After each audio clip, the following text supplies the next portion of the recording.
karya Terelie yang luar biasa.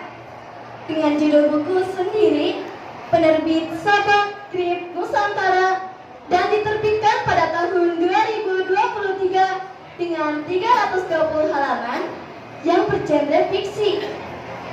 Buku ini memiliki kisah yang sangat menarik, bahasa yang sederhana namun penuh dengan makna. Terelie mengajarkan kita untuk memahami bahwa sendiri bukan sesuatu yang menakutkan.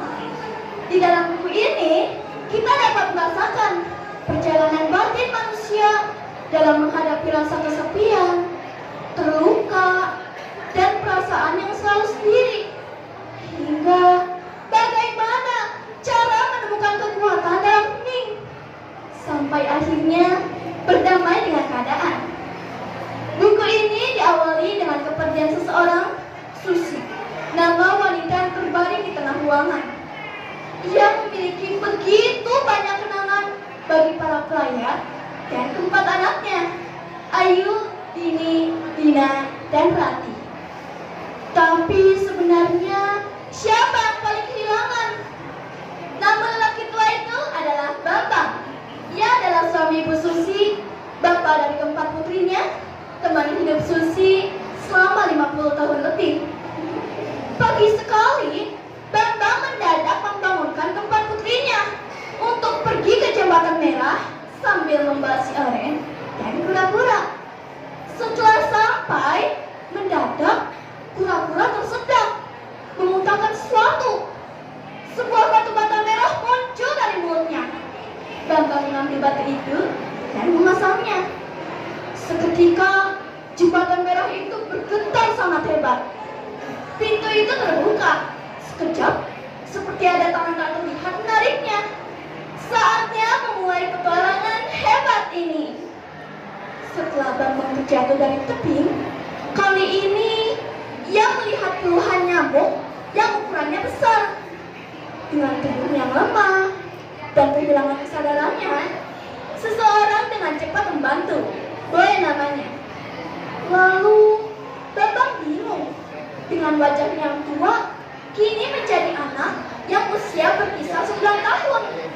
Merasa aneh dan asing. Boy lantas bersiul kencang dan muncul seekor beruang besar. Bambang dan Boy naik di punggung bangau. Sampai di sebuah kastil yang sepi, terkejut luar biasa Bambang saat mengetahui anak perempuan usia 9 tahun adalah sang penguasa hutan, Putri Rosa namanya. Lalu Rosa bertanya, siapa anak itu, Boy? Namanya Bambang, dia dari dunia atas. Buku tua menulis akan ada kesatria hebat, penjaga keseimbangan, dan petarung pantang menyerah yang bersedia mengorbankan hidupnya. Akhirnya Rosa dan kesatria lainnya, Boy, Kur, dan Kak, bergegas untuk membuka segel yang tercatat di buku tua. Penguasa hutan memimpin barisan.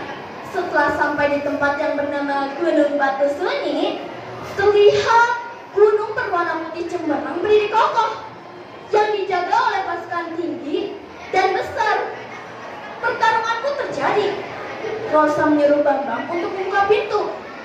Bambang menempelkan kedua tangannya, lantas berseru, "Wahai dinding, aku Bambang memerintahkanmu untuk membukakan pintu." Seketika, pintu terbuka dan muncul ke permukaan seperti bidak-bidak catur. Permainan dimulai. Rosa berpikir keras karena dia bukan hanya harus menang, dia memikirkan langkah agar kesatria-kesatrianya dan Bambang bisa selamat. Dan akhirnya yang gugur pada permainan ini adalah Boy, kesatria pengintai. Permainan selesai. Di perjalanan menuju segel kedua, air ngarai 1000 pelangi dan sampai di sebuah gerbang, Bambang lantas berseru, memerintahkan pintu itu agar terbuka. Sejenak, pulau yang mereka injak bergetar. Lalu pintu itu terbuka, menunjukkan anak tangga menuju ke bawah. Tantangan berikutnya adalah labirin. Mereka tidak Pada akhirnya, Kat mengerti. Labirin ini hanya bisa ditaklukkan jika ada yang bersedia berkorban. Kat pun bersedia mengorbankan hidupnya. Rosa menangis tanpa suara. Di saat yang bersamaan, dinding seberang mereka terbuka menuju segel ketiga yang berada di tambang logam mulia. Mereka memasuki sebuah pintu. Sampai di segel terakhir, ruangan ini mirip sekali dengan taman bermain. Permainan princess. Rosa dan Bambang terhipnotis dan mulai memainkan permainannya. Hanya aku yang tidak terhipnotis. Lalu, Pur menemukan lampu menalinya yang terus memukul lampu itu sampai berhasil merusaknya. Meski Pur akhirnya tewas, Rosa memutuskan untuk menceritakan masa lalunya. Ternyata ia berasal dari di atas, sama seperti Bambang. Dia mengalami rasa kehilangan, ditinggal oleh keluarganya. Lalu ia menemukan sebuah koper dan bukanya sampai masuk ke dunia bawah. Banyak kejadian yang Rosa alami hanya untuk mengembalikan masa lalu agar sesuai dengan keinginan. Namun semua sia-sia karena kita tidak bisa memperbaiki masa lalu yang sudah terjadi.